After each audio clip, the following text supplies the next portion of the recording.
নমস্কাৰ এই afternoon express ষ্টুডিঅ'ত মই কৃপাঞ্জল প্লাছপংখে প্ৰথমতে এটা ব্ৰেকিং নিউজ প্ৰকাশ পালে নতুন এছঅপি ৰাজ্যত দিনৰ ভাগত সান্ধ্য আইন শিথিল কৰাৰ সিদ্ধান্ত চৰকাৰৰ নিশাৰ ভাগত বাহাল থাকিব সান্ধ্য আইন সন্ধিয়া 6 বজাৰ পৰা পুৱা 5 বজালৈ সান্ধ্য আইন সন্ধিয়া 5 বজালৈ খোলা থাকিব কাৰ্যালয় বজাৰ হোটেল ৰেষ্টুৰা ব্যৱসায়িক প্ৰতিষ্ঠান আন্তঃ জিলা যাতায়াতৰ ক্ষেত্ৰত নিষেধাজ্ঞা বাহাল থাকিব পুনৰ এবাৰ জনাইছো প্ৰকাশ পাইছে নতুন এছঅপি ৰাজ্যত দিনৰ ভাগত সান্ধ্য আইন শিথিল কৰাৰ সিদ্ধান্ত লৈছে নিশাৰ ভাগত বাহাল থাকিব সান্ধ্য আইন সন্ধিয়া 6 বজাৰ পৰা পুৱা 5 বজালৈ সান্ধ্য আইন সন্ধিয়া 5 বজালৈ খোলা থাকিব কাৰ্যালয় বজাৰ হোটেল ৰেষ্টুৰা ব্যৱসায়িক প্ৰতিষ্ঠান আদি আন্তঃ জিলা যাতায়াতৰ ক্ষেত্ৰত নিষেধাজ্ঞা বাহাল থাকিব এয়া নতুন এছঅপি ৰাজ্যত দিনৰ ভাগত সান্ধ্য আইন শিথিলৰ সিদ্ধান্ত নিশাৰ ভাগত বাহাল থাকিব সান্ধ্য আইন সন্ধিয়া 6 বজাৰ পৰা পুৱা 5 বজালৈ সান্ধ্য আইন সন্ধিয়া 5 বজালৈ খোলা থাকিব কাৰ্যালয় বজাৰ হোটেল ৰেষ্টুৰা ব্যৱসায়িক প্ৰতিষ্ঠান আন্তঃ জিলা যাতায়াতৰ ক্ষেত্ৰত নিষেধাজ্ঞা বাহাল থাকিব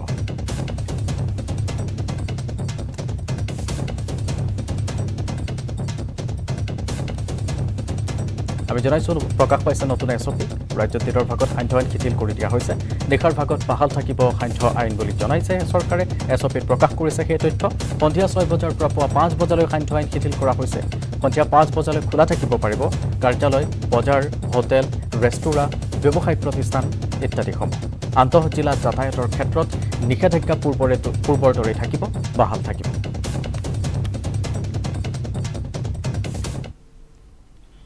বৰপেটা ৰোডত গাঞ্জাসহ দুজন যুৱকক আটক কৰাৰ খবৰ বৰপেটা ৰোড আৰক্ষীয়ে তালাচী চলাই গাঞ্জাসহ দুজন যুৱকক আটক কৰিবলৈ সক্ষম হয় আটকাধীন যুৱকদ্বয় শফিকুল ইছলাম আৰু সাদ্দাম হুছেইন ৰঙিয়াৰ পৰা এখন বাছেৰে দুজন যুৱকে 9 কিলো গাঞ্জা মনত ভৰাই বৰপেটা ৰোডলৈ কঢ়িয়াই অনাৰ সময়তে গোপন সূত্ৰৰ ভিত্তিত উত্তৰ বৰপেটা ৰোডৰ নৱনিৰ্মিত ৰেলৱে অভাৰব্ৰিজৰ কাষত তালাচী অভিযান চলাই যুৱকদ্বয়ক আটক কৰিবলৈ সক্ষম হয় আটকাধীন যুৱকদ্বয়ৰ ঘৰ ৰঙিয়াৰ তিনিআলিত বুলি জানিব পৰা গৈছে বৰপেটা ৰোডৰ খবৰ গাঞ্জাসহ দুজন যুৱকক আটক কৰিছে বৰপেটা ৰোড আৰক্ষীয়ে তালাচী চলাই গাঞ্জাসহ দুজন যুৱকক আটক কৰিবলৈ সক্ষম হয় আটকাধীন যুৱকদ্বয় শফিকুল ইছলাম আৰু সাদ্দাম হুছেইন ৰঙিয়াৰ পৰা এখন বাছেৰে দুজন যুৱকে 9 কিলো গাঞ্জা মোনাত ভৰাই বৰপেটা ৰোডলৈ কঢ়িয়াই অনাৰ সময়তে গোপন সূত্ৰৰ ভিত্তিত উত্তৰ বৰপেটা ৰোডৰ নৱনিৰ্মিত ৰেলৱে অভাৰব্ৰিজৰ কাষত তালাচী অভিযান চলাই যুৱকদ্বয়ক আটক কৰিবলৈ সক্ষম হয় আটকাধীন যুৱকদ্বয়ৰ ঘৰ ৰঙিয়াৰ তিনিআলিত ৰঙিয়াৰ পৰা দুজন ব্যক্তিয়ে গাঞ্জা লৈ বাছত আহি থকা তথ্য গম পাই আমি ৰেলৱে ষ্টেচন নতুনকৈ অভাৰব্ৰিজ বনাই থকাত চেকিং লগাওঁ আৰু চেকিং লগাওঁতে উক্ত ব্যক্তি যিটো কৰায়ত্ব কৰা হয় আৰু তেওঁলোকৰ পৰা 9 কেজি গাঞ্জা পোৱা হয় তেওঁলোকৰ নাম হ'ল শফিকুল ইছলাম আৰু সাদ্দাম হুছেইন তেওঁলোক ৰঙিয়া তিনিআলি সকলো গৈ আছিল নেকি তেওঁলোকে ইয়াত বৰপেটা ৰোডৰ বজাৰত ক'ৰবাত দিবলৈ অনা তদন্ত কৰি থকা হৈছে খবৰ এবাৰ বিশ্বনাথ জিলাৰ চতিয়াত জব্দ হৈছে 33টা ড্ৰাগছ ভৰ্তি কণ্টেইনাৰ এক গোপন সূত্ৰৰ পমখেদি চতিয়া আৰক্ষীয়ে অভিযান চলাই আটক কৰে ড্ৰাগছ বেপাৰী মকিব আলী আৰু তেওঁৰ পত্নী ৰুকসানা খাতুনক ড্ৰাগছ ব্যৱসায়ীক হাতে লোটে ধৰিবলৈ আৰক্ষীয়ে কাপ পিটি থকাৰ সময়তে আৰক্ষীৰ নিৰ্দেশ অমান্য কৰি তীব্ৰ বেগেৰে পলাবলৈ চেষ্টা কৰে চতিয়াৰ ফালৰ পৰা ইটাখোলা অভিমুখী এখন বগা ৰঙৰ বাহন আৰক্ষীৰ দল দুটাই পাছে পাছে গৈ দুয়োফালৰ পৰা খেদি যোৱাত উপায়ন্তৰ হৈ ড্ৰাগছ বেপাৰীজনে গাড়ীখন পথাৰৰ মাজত সুমুৱাই দিয়ে ড্ৰাগছখিনি পথাৰৰ পানীত পেলাই দিয়াৰ চেষ্টা কৰে পিছত আৰক্ষীয়ে মকিব আলীক আটক কৰে আৰু আঘাতপ্ৰাপ্ত ৰুকসানা খাতুনক চিকিৎসাৰ বাবে ধলাইবিলস্থিত চিকিৎসালয়লৈ প্ৰেৰণ কৰে প্ৰথমে মকিব আলীক সোধা পোছা কৰাত তেওঁৰ লগত ড্ৰাগছ নাই বুলি কয় পিছলৈ ক্ৰেঙৰ জৰিয়তে গাড়ীখন পথাৰৰ পৰা টানি উলিয়াব বিচৰাত ড্ৰাগছ ভৰ্তি 33টা কণ্টেইনাৰ উদ্ধাৰ কৰিবলৈ সক্ষম হয় আৰক্ষীয়ে বিশ্বনাথৰ খবৰ চতিয়াত জব্দ হৈছে 33টা ড্ৰাগছ ভৰ্তি কণ্টেইনাৰ এক গোপন সূত্ৰৰ পমখেদি চতিয়া আৰক্ষী অভিযান চলাই ড্ৰাগছ আটক কৰিছে ড্ৰাগছ বেপাৰীজনক মকিব আলী তেওঁৰ নাম আৰু তেওঁৰ পত্নী ৰুকসানা খাতুন সম্প্ৰতি চিকিৎসাধীন অৱস্থাত আছে আজি সিক্ৰেট ইনফৰমেশ্যন আছিলে যে মকিব আলী এজন তেখেত ভেটেৰেন ড্ৰাগছ পেডলাৰ তেখেতৰ গাড়ীত কিছু ড্ৰাগছ লৈ এই চতিয়াৰ পৰা ইটাখোলা অভিমুখে আহি আছে বুলি এটা ইনফৰমেশ্যন পোৱাৰ পিছত আমাৰ অচি চতিয়া আৰু আই চি ইটাখোলা তেওঁলোকে এটা অপাৰেশ্যন লঞ্চ কৰিলে তাৰপিছত তেওঁলোকক চেজ কৰি খেদি হোৱাৰ পিছত তেওঁলোকে গাড়ীখন দুৰ্ঘটনাত ঘটি তেওঁলোকে পথাৰৰ ফালে নমাই দিলে এতিয়া ইতিমধ্যে আমি গাড়ীখন চাৰ্চ কৰিলোঁ চাৰ্চ কৰাৰ পিছত আমি প্ৰায় 33টা কণ্টেইনাৰ ছাছপেক্টেড ড্ৰাগছসহ আমি উদ্ধাৰ কৰিছোঁ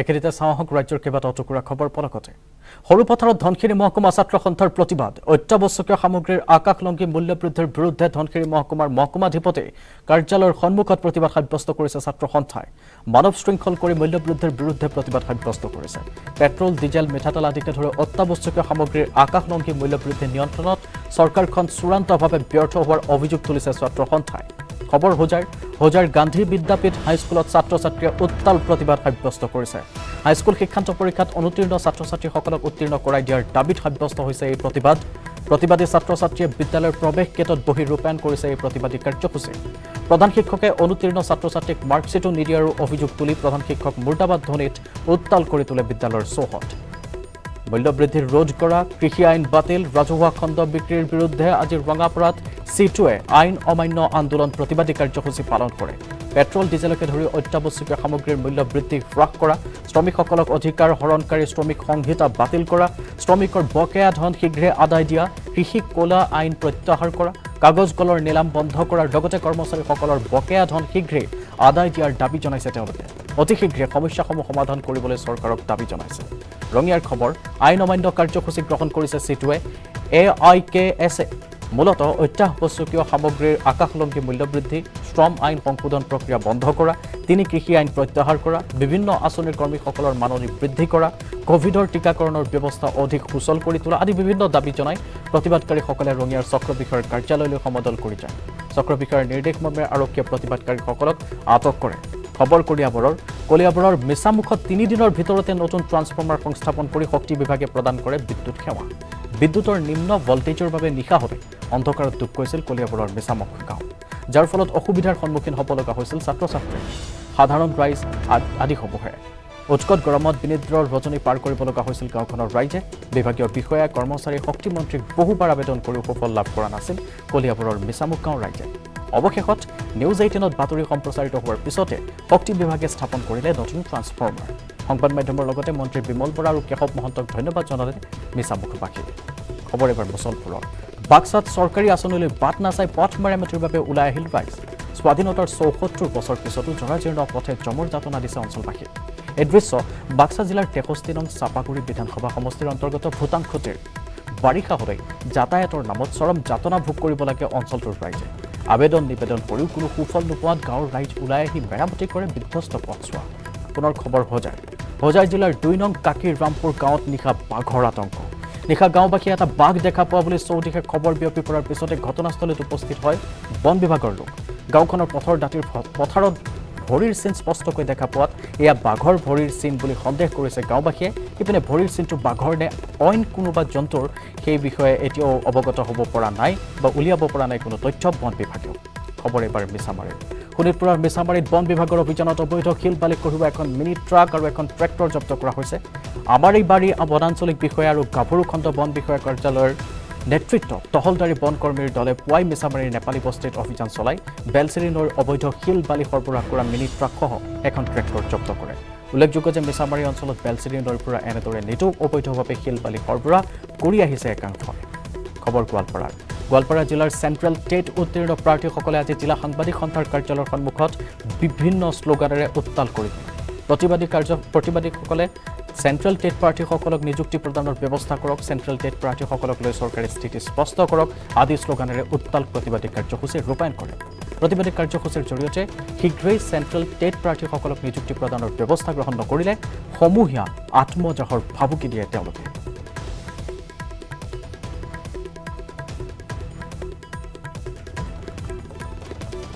আৰু এইদৰে খবৰ অব্যাহত থাকিব এটা বাণিজ্যিক বিৰতিৰ সময় पावर स्वैग चल शुरू हो जा my turn कर दे सब कुछ on track strong है my turn flexible है my turn बड़ा समझदार নিৰ্মাণৰ মানদণ্ড my turn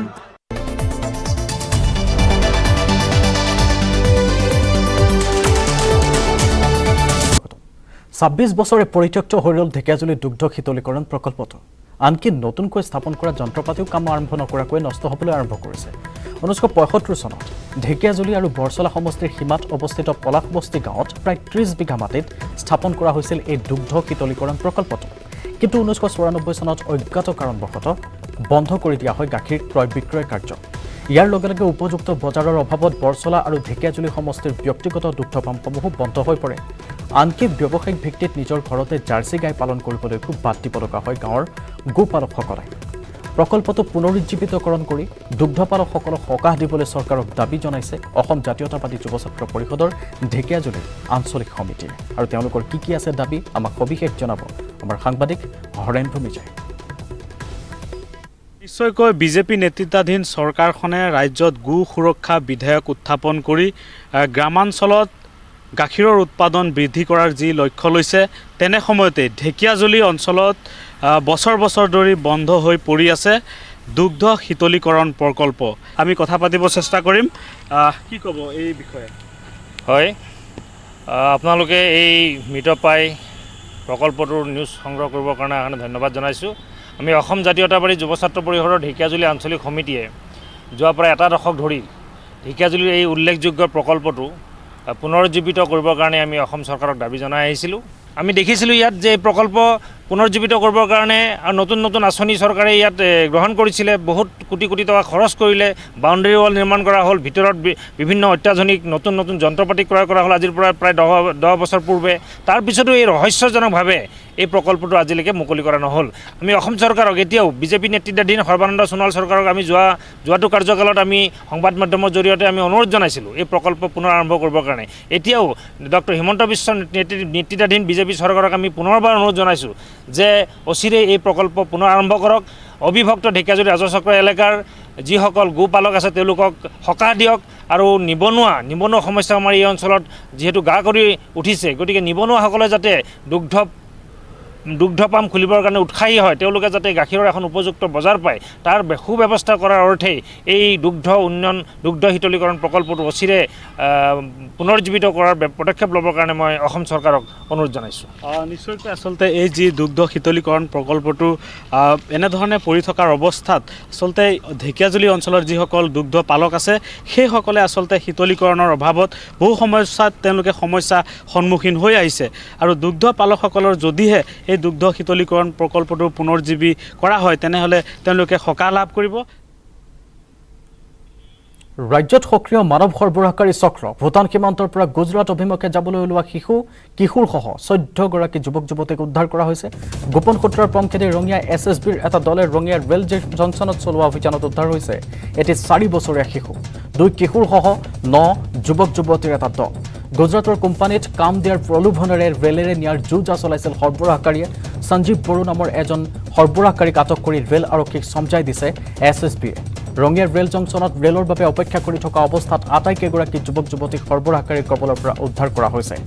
বাক্সা জিলাৰ ভূটান সীমান্তৰ বিভিন্ন অঞ্চলৰ পৰা লৈ অনা হৈছিল এইসকল যুৱক যুৱতীক।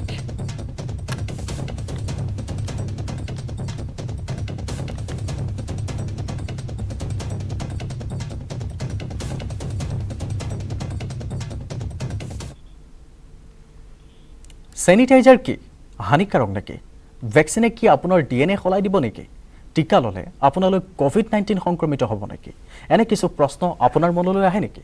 যি নহওক, এতিয়া এনে এখন প্লেটফৰ্ম আপুনি পাব য'ত সকলো প্ৰশ্নৰ উত্তৰ আপুনি পাব। সকলো উত্তৰ পাব ফোনতে। COVID-19ৰ টিকাকৰণক লৈ নেটৱৰ্ক 18 আৰু ফেডাৰেল বেংকৰ সজাগতা অভিযান সঞ্জীৱনী এ শ্বৰ্ট অফ লাইফ শীৰ্ষক সঞ্জীৱনী হেল্পলাইন আজিৰ পৰা মুকলি কৰা হৈছে। আপুনি মাত্ৰ 7977773753ত হোৱাটছএপ নম্বৰলৈ প্ৰশ্ন পঠিয়াওক আৰু আপুনি লগে লগে উত্তৰ পাই যাব।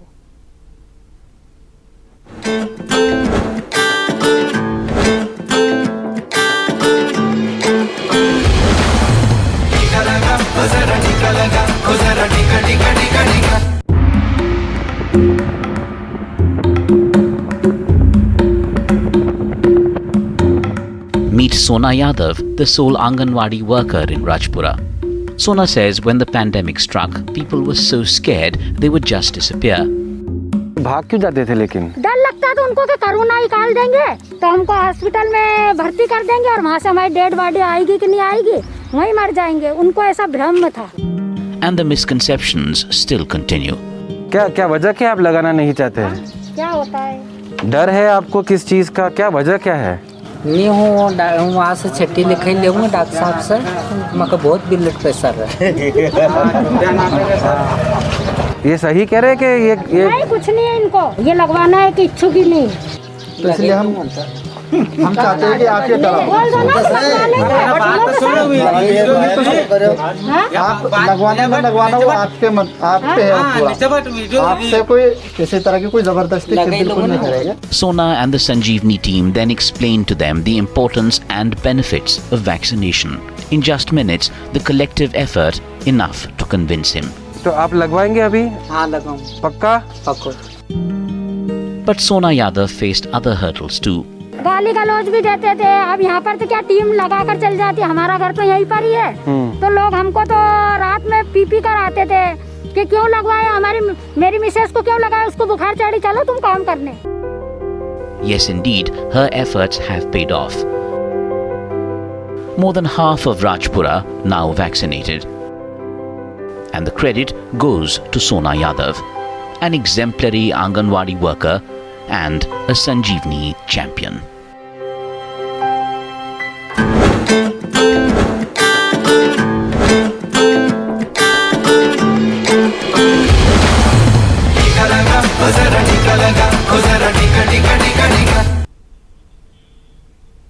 কোভিড-19 টিকা লগোৱাৰ বাবে একাংশ লোকক মান্তি কৰোৱাটো সহজ নহয়। একাংশ উৰা বাতৰি আৰু সাধু কথা এনেকৈ বিয়পি পৰিছে যে টিকাকৰণৰ বাবে একাংশ লোকে আগ্ৰহ হেৰুৱাই পেলাইছে। কিন্তু সকলোৰে ঊৰ্ধত মধ্যপ্ৰদেশৰ এগৰাকী অংগনবাড়ী কৰ্মীয়ে তেওঁৰ কৰ্তব্যৰ প্ৰতি উল্লেখনীয় অৱদান আগবঢ়াই তেওঁৰ আদিবাসী গাঁৱৰ সকলোৰে টিকাকৰণ কৰাইছে। নেটৱৰ্ক 18 আৰু ফেডাৰেল বেংকৰ সজাগতা অভিযান সঞ্জীৱনী এ শ্বট অফ লাইফে মধ্যপ্ৰদেশৰ ইন্দোৰ জিলাও স্পৰ্শ কৰিছে। তাতে সোনা যাদৱ নামৰ দেখাত সাধাৰণ যেন স্বাস্থ্যকৰ্মীগৰাকীক লগ পাইছে। দেখাত সাধাৰণ যেন লাগিলেও তেওঁ এতিয়া সঞ্জীৱনী চেম্পিয়ন। কিয় এই সন্দৰ্ভত চাওঁ আহক আমাৰ এক প্ৰতিবেদন।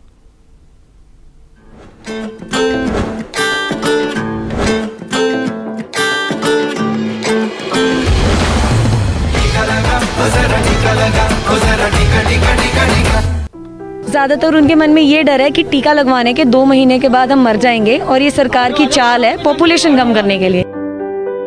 People are really confused in which vaccine to get. Just the thing is that they have not a clear information about vaccination. The scientific terminology they are not understanding. Are you also feeling confused about COVID-19 and vaccines? Not getting the right information that's easy to understand? Well, now you have by your side the Sanjeevani Helpline, an easy to use chat service on WhatsApp that can answer all your frequently asked questions. Launched by Network 18 and Federal Bank's vaccine awareness campaign, Sanjeevani, a shot of life. Simple and user-friendly. All you have to do is to start a conversation and ask your queries on the number 7977773753. Your questions could be on COVID-19, the virus that has caused this pandemic, or on vaccines and vaccination, or on myths and misconceptions. And you can also watch India's most renowned health experts answer your questions. The vaccine will definitely give you some element of protection, often very high amounts of protection, and it's important to take the vaccine after the COVID infection. Vaccination sites are still only meeting only about 30% of their capacity. There is still a large capacity available and people are still not coming. So we need to reach out to people, get them vaccinated as early as possible. Authentic, accurate, verified. The Sanjeevani Helpline. Anytime, anywhere. Always by your side.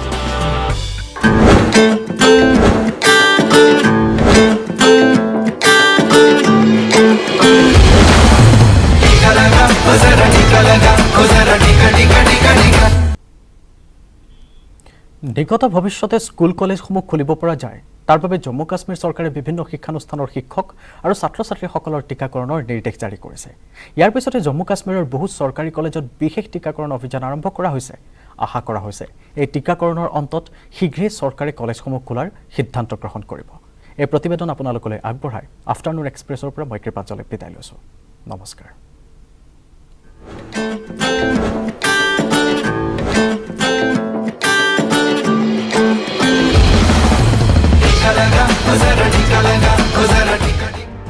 Corona মহামাৰীৰ প্ৰাদুৰ্ভাৱৰ কবলত পৰি লাখ লাখ লোকে আপোনজনক হেৰুৱাবলগীয়া হ'ল দেশৰ অৰ্থ ব্যৱস্থাও বাৰুকৈ প্ৰভাৱিত হ'ল স্কুল কলেজত শিক্ষা গ্ৰহণ কৰা শিক্ষাৰ্থীৰ পঢ়া শুনাৰ ক্ষেত্ৰতো ব্যাপক প্ৰভাৱ পেলালে কৰোনাৰ মহাসংক্ৰমণে কিন্তু ভ্যাকচিন অহাৰ পিছত নিৰাশাৰ ডাৱৰ আঁতৰি আশাৰ সঞ্চাৰ বৃদ্ধি হৈছে জীৱনৰ বাটত ভ্যাকচিনে নতুন ভৰসাৰ বাট দেখুৱাইছে জম্মু কাশ্মীৰত ভ্যাকচিনৰ ডোজ লাভ কৰা এইসকল যুৱ প্ৰজন্মৰ ছাত্ৰ ছাত্ৰী এওঁলোকৰ মাজতো এতিয়া বিশ্বাস জাগিছে অতি শীঘ্ৰেই খোল খাব স্কুল কলেজসমূহ स्टूडेंट्स जो हैं वो वैक्सीनेट हो जाएं before reopening of the colleges जब भी वो 1-2 महीने के बाद जैसे ही ओपन होते हैं तो मैक्सिमम बच्चे जो है मैक्सिमम वो ओपन हो जाए वैक्सीनेशन हो जाए दरअसलते जम्मू काश्मीरत सरकाৰৰ নিৰ্দেশ লাভ কৰাৰ পিছত জম্মুৰ একাংশ চৰকাৰী কলেজত শিক্ষাৰ্থী আৰু কৰ্মচাৰীসকলৰ বাবে বিশেষ টিকাকৰণ অভিযান আৰম্ভ কৰা হৈছে যাৰ পৰিপ্ৰেক্ষিতত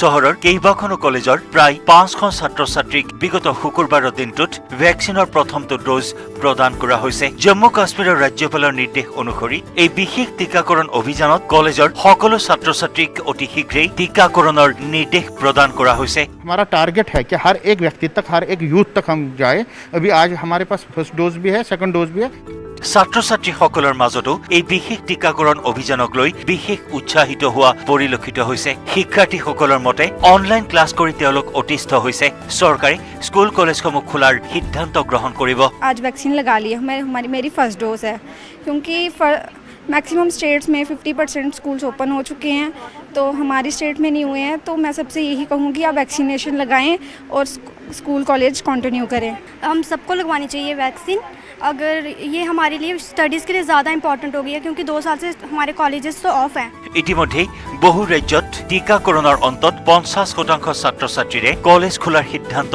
গ্ৰহণ কৰিছে যাৰ বাবে জম্মু কাশ্মীৰৰ শিক্ষাৰ্থীসকলৰো বিশ্বাস যে ছাত্ৰ ছাত্ৰীসকলৰ বাবে আৰম্ভ কৰা এই বিশেষ টিকাকৰণ অভিযান সম্পূৰ্ণ হোৱাৰ অন্তত শীঘ্ৰেই তেওঁলোকৰ পুনৰবাৰ কলেজলৈ যোৱাৰ স্বপ্ন সম্পূৰ্ণ হ'ব ব্যুৰো ৰিপৰ্ট নিউজ 18 নেটৱৰ্ক